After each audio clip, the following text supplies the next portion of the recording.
Jeremiah chapter 17 verse 7 and 8. Moya oyingcwele,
Jeremiah 17 verse 8. 7. Verse 7. Yes. Ubusisiwe umuntu othemba kuJehova. Nothemba lakhe linguJehova. Ngokuba uyakuba njengomuthi otshalwe ngasemanzini, ozenabisa izimpande zawo ngasemfuleni, ongesabi lapho kufika ukushisa.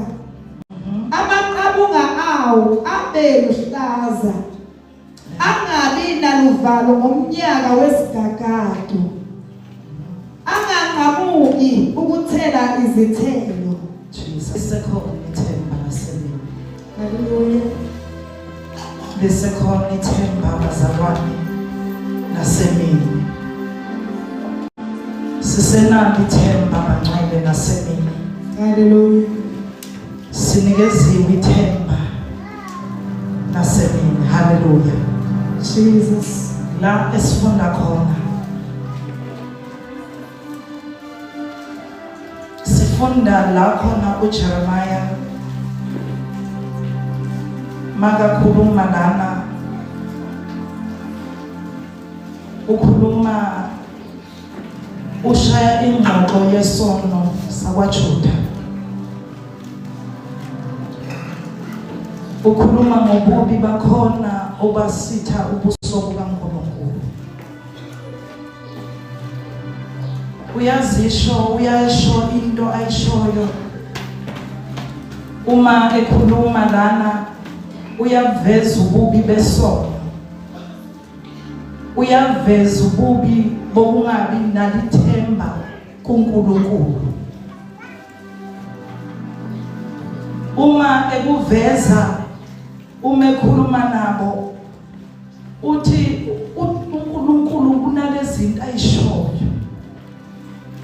uthi lapha ngaphezudlwana mayuqale kusiwe umuntu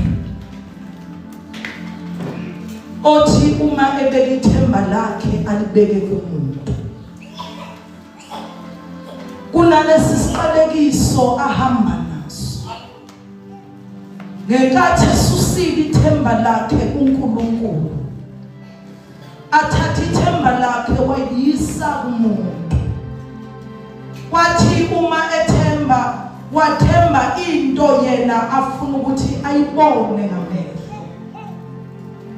ngoba lithi iBhayibheli thina ekuhambeni kwethu kokukholwa thina sikholwa entweni engaboniwa ngamehlo enyama kepha ngomoya sibona ngamehlo kamoya yingakho uma ekhuluma uNkulunkulu ekhuluma noJeremiah ekhuluma ngalesi sono sakwaJuda uthi uqale kusiwe umuntu othemba lakhe likumuntu haleluya la esifunda khona namhlanje sikhona khona uthi uverse 7 ubusisiwe umuntu othemba kuJehova nothemba lakhe linguJehova silapho namhlanje bazalwane akhona amathemba esibile nawo abanye bethu sithe masiqala senze izinto empilweni saba nezinto esithembela kuzo abanye bethu sithe masiyakha imize esinayo sayakhela phezulu kwamathemba esizakhele wona sithe masenza lamathemba athi umuntu meqala umuzi ahamba yolanda inyama ibuye izobethela umuzi wakhe yingoba naye wethembile kulento uthi mayilandile inyama izokwenza ekhaya lakhe izimtshela ukuthi into kumele uyenze njalo ntambama wena uzukulala ungakaze wawuchela umuzi ngoba kuyithemba lakhe naye abanye bethu sibile nawo amathemba sathi noma sibona izimo zisifikele emakhaya kuvuka ukugula emndenini bafike bazalwane bathi asikhulekele bathi mabephuma eminyango ivuka into yethemba lami ukuthi mina kukhona into engikholelwa kuyo engasingenzele lesisimo sheshe asuke umuntu ethembeni lakhe linguNkulunkulu abuyele ethembeni lingumuntu ngenkathi uyothemba umuntu obuya khohlwa uthi lana uNkulunkulu makhuluma noJeremiah uthi Jeremiah busisiwe umuntu busisiwe umuntu bazalwane emini kunesibusiso esikhona uma ngabe uthemba uNkulunkulu ngenkathi uthemba uNkulunkulu kunesibusiso kuhamba naso ngenkathi uqala uthatha ithemba lakho ulisuse ezintweni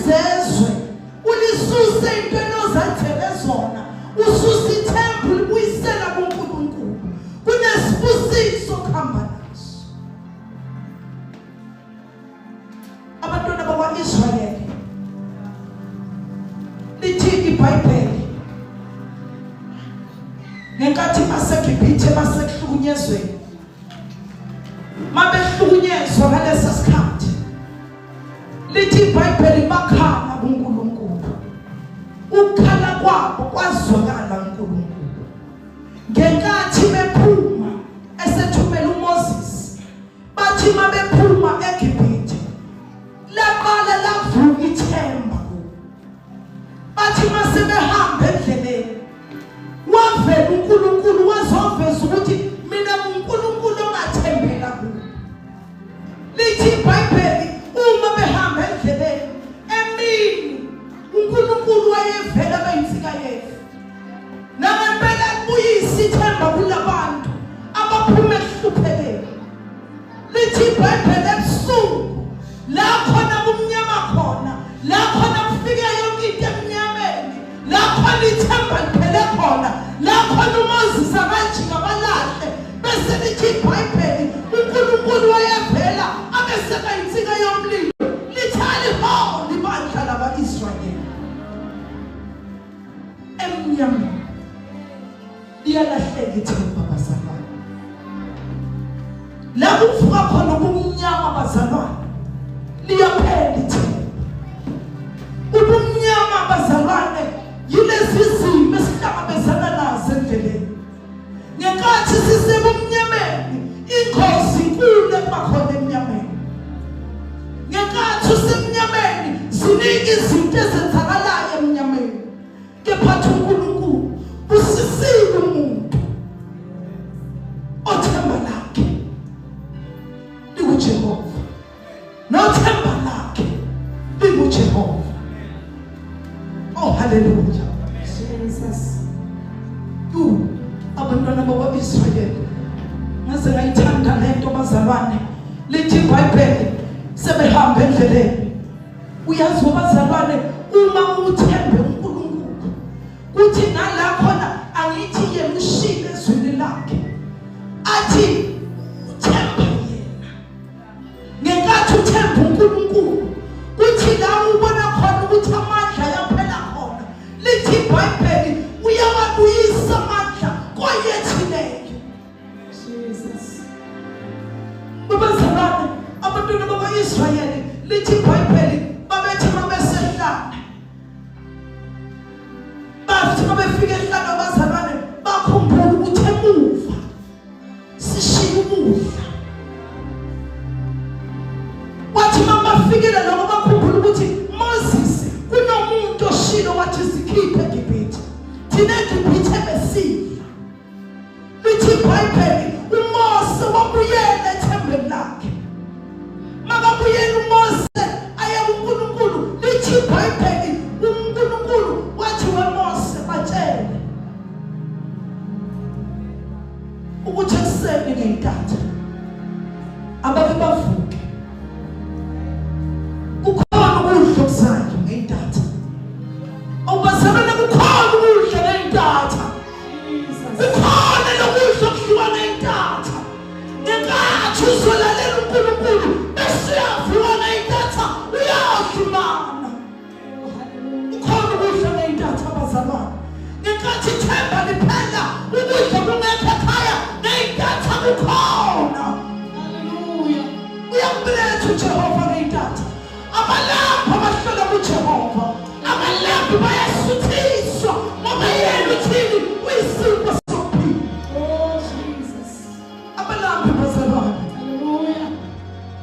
Muna dithemba sambe badumise.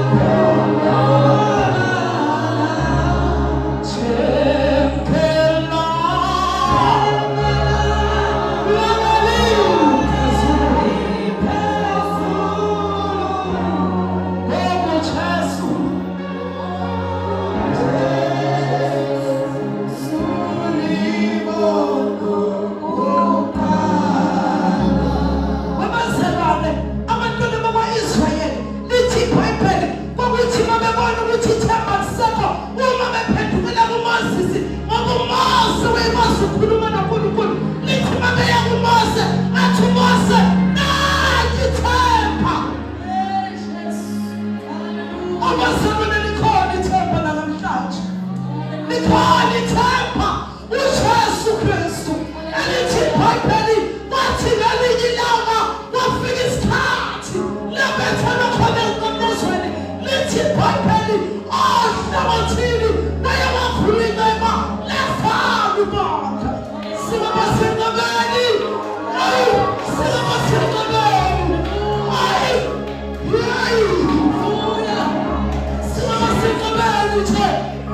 Sasana enqabeni lasala ubandla. Jesus. Oh, hallelujah. Kunemandla lasala enqabeni. Kunemandla lasala kuJesu. Lithi iBhayibheli wemazalwane uJesu uhlala ezulwini abasukunene sikaNkulunkulu. Lithi ukuphila kwethu kufihliwe. Phila kwethu bazalwane sifihliwe lapha kuye. Sifihliwe. Phila kwethu kufihliwe kuJesu. Themba lethu uJesu. Themba lethu uJesu. Themba lethu uJesu. Jesus. Hallelujah. Bazalwane masiye phambili siyohlala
asijule impande bezalwane, asijule impande zokholo, ayijule impande zokuthandaza, akujule impande zokusilumudla, akakwandi impande zokusilumudla.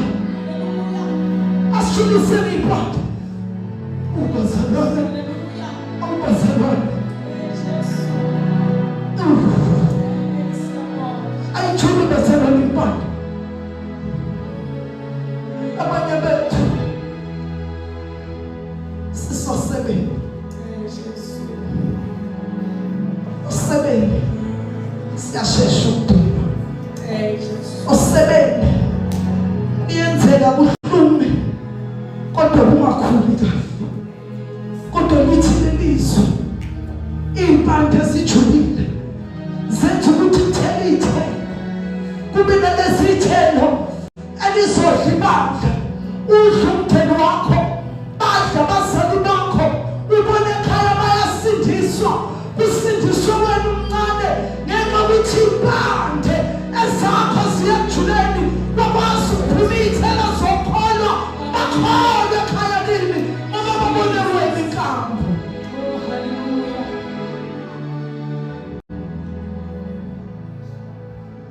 Oh Jesus. Oh Jesus. Ngicela sigijime uye kuJobe chapter 27 verse 8. Izimpande bazalwane iyo inabhimba ngcwele, yo inabhimba bazalwane, wena ingaphakathi lakho, ukuze sibone ithelo ziba zinhle, usho ukuthi impande zincule kahle bazalwane, yo inabhimba bazalwane ilungisisekile. Oh haleluya. Ngicela sifundele mama. Lini ithemba longenankulunkulu nxa enqunywa lapho uNkulunkulu esusa umphefumulo wakhe na? Lini ithemba longenankulunkulu? Ikuphi ithemba lomuntu ongenankulunkulu? Ngiyamethemba, ngiyamethemba, ngiyamethemba sekhama, ngiyamethemba, ngiyamethemba, ngiyamethemba, ngiyamethemba,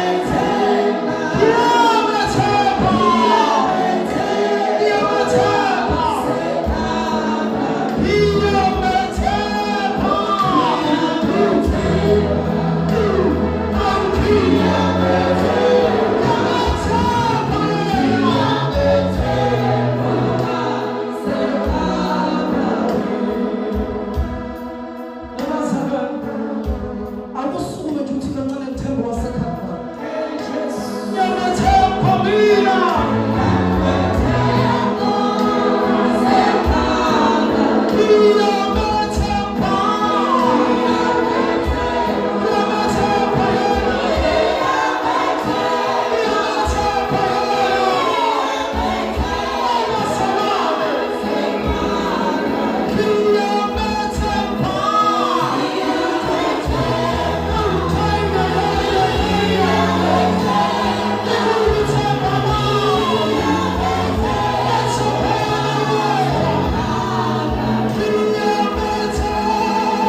ukuthi lisekhona ibandla elimethembayo uNkulunkulu. Abasethemba uNkulunkulu bazalwane nini? Liyini ithemba longena uNkulunkulu? uNkulunkulu esusa ukuphila kwakhe kuye.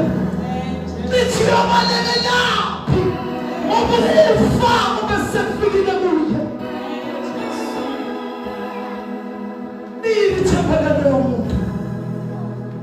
Ubazalwane likhi ithemba lini? Sinethemba lakho nguJesu Kristu. Siyibandla lazalwa enqebeni. Singabalabazalwa namaphuma enqebeni. Siyileli bandla ithemba lalo likuJesu. Bazalwane nasemini asandise ithemba lethu kuNkulunkulu. Cela uzosikhulekela babongazi. Ngiyamethemba mina.